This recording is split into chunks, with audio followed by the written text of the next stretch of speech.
안녕하세요. 코리니TV입니다.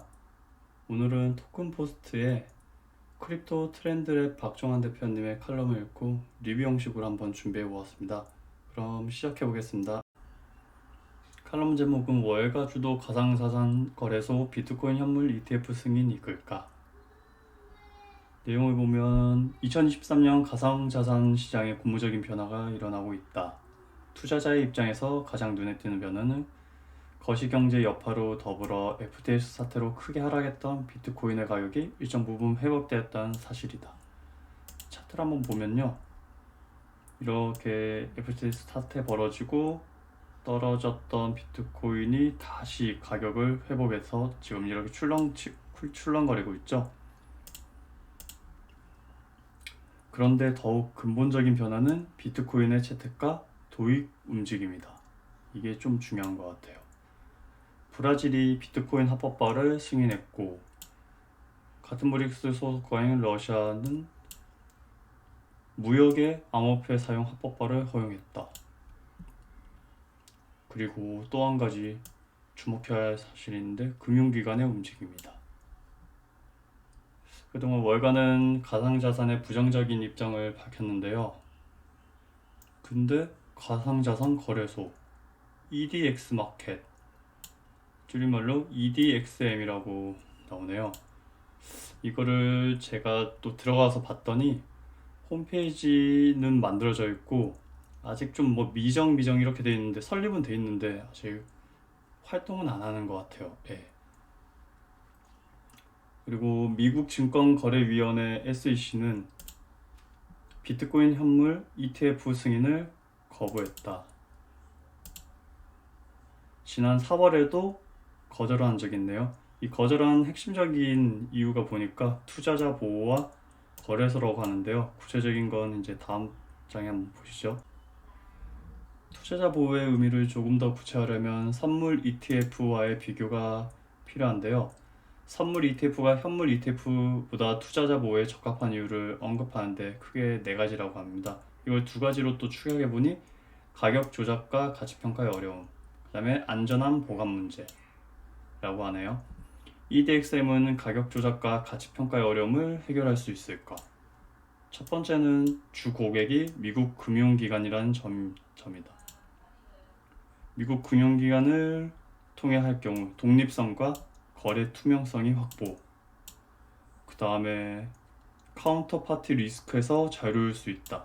뭐 상한 문제니까 뭐 부도 이런 게 안 난다는 거겠죠. 두 번째는 유동성이다. EDXM을 구성하는 행식 주체들을 살펴보니까 증권사, 마켓메이커, 벤처캐피탈, 여기에서 마켓메이커는 시타네가 버추인데요. 이 EDXM을 주도적으로 이끌고 있는 건 시타넬로 보이는데요. 왜냐하면 EDXM의 CEO 역시 시타넬에서 글로벌 비즈니스의 개발 책임자였던 자밀 나자랄리라는 사람인데요.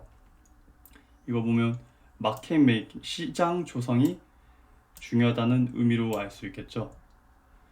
시타넬의 자산운용 규모는 22년 기준 530억 달러, 65조인데요. 와, 이거 엄청 큰 기업이네요. 그 시타넬을 중심으로 월가의 여러 마켓 메이커가 합류하면 특정한 세력에 의한 시세 수정 가능성을 줄일 수 있다고 합니다. 수요는 유동성과 밀접한 관계가 있다. 맞는 말이죠. 보관의 문제는 어떻게 해결할까? 보관에 관한 이슈는 무엇보다 중요하다. 뉴욕 멜론 은행은 전통 투자 자산과 디지털 자산을 같은 플랫폼에서 보관하는 최초의 미국 대형 은행이다. 멜론 은행에 따르면 기관 투자자의 70% 이상은 신뢰할 수 있는 기관에서 가상 자산 보관 서비스를 제공하면 디지털 자산 투자를 늘릴 수 있다고 답했다. 2021년 12월 캐나다는 비트코인 현물 ETF 상장을 승인했다. 캐나다는 벌써 승인했었네요. EDXM 블록체인 인프라 플랫폼 팍소스와 파트너십을 맺고 커스터디 서비스를 제공받는다는 계획이다. 팍소스는 최초로 디지털 자산 금융거래 허가를 받았었고 최고 수준의 규제를 적용받고 운영되고 있고, 암호화폐 기업 세 번째로 영방은행 자격도 취득했네요. 이런 거 볼 때 결론적으로 EDXM이 신뢰할 만한 커스터디 파트너를 지정했다는 의미는 맞는 것 같네요. EDXM은 왜 지금 출범하는 걸까? 2021년 10월 비트코인 선물 ETF가 승인된 시점이 비트코인의 최고점이었죠. 선물 ETF 승인이 급격히 상승하는 비트코인의 상승세를 진정시키기 위한 의도였다는 추측이 나오는 이유인데요. 2023년에 EDXM이 출범하는 이유는 세 가지라고 하네요. 가상자산 거품이 빠지고 본격적인 상승장을 준비, 규제와 제도가 갖추어진 안전한 시장 생태계 조성, 바이낸스 거래소가 주도하는 시장의 분위기 변화. 2022년은 완연한 크립토 윈터였다. 지금도 추운데 진짜 추웠죠. 가상자산 시장에서는 거시경제 여파와 더불어 테라 루나 사태, FTX 파산 등 내부 악재가 겹쳤기 때문이다. 가상자산 시장의 규제가 본격화되면서 제도권에서 환영받는 자산이 되고 있다. 이는 기관 투자자의 유입으로 이어질 수 있는 원동력이다. 가격도 많이 싸졌잖아요. 지금 고점에 비해서 들어올 수 있는 이유도 충분하죠. 보면 매력적인 가격이니까. EDX의 목적은 미국이 주도하는 가상자산 생태계 구축일 가능성이 높다.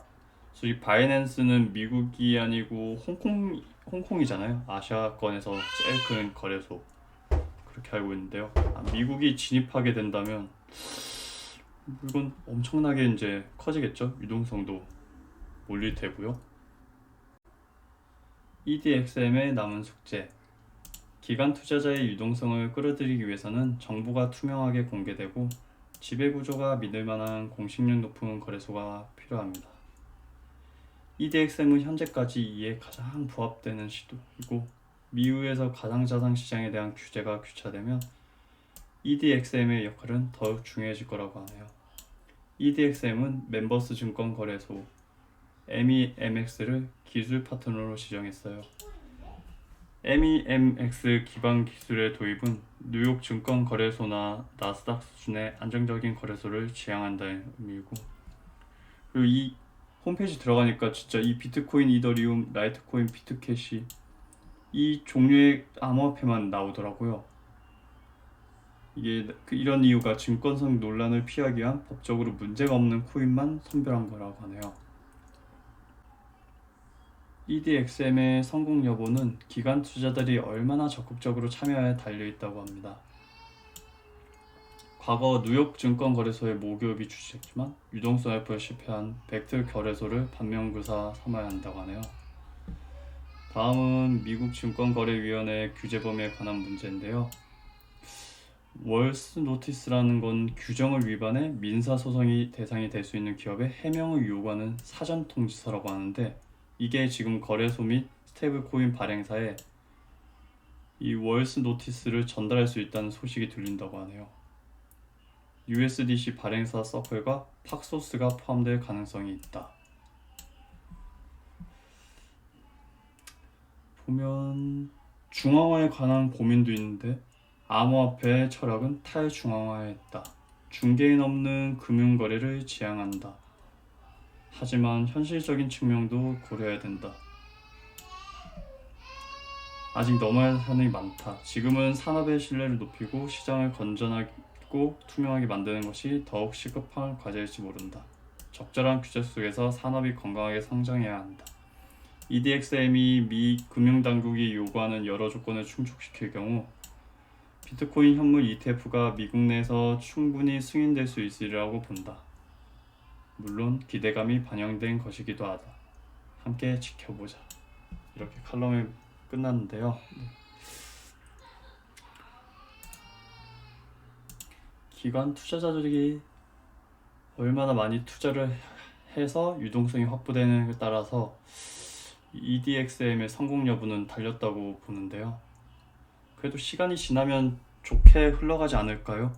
예, 투자를 해서 돈 벌고 싶은 거는 다 모든 사람들의 욕망이니까요. 예, 이번 영상은 여기서 마무리하고요. 다음 영상에서 또 찾아뵙겠습니다. 예, 영상 끝까지 들어주셔서 감사합니다.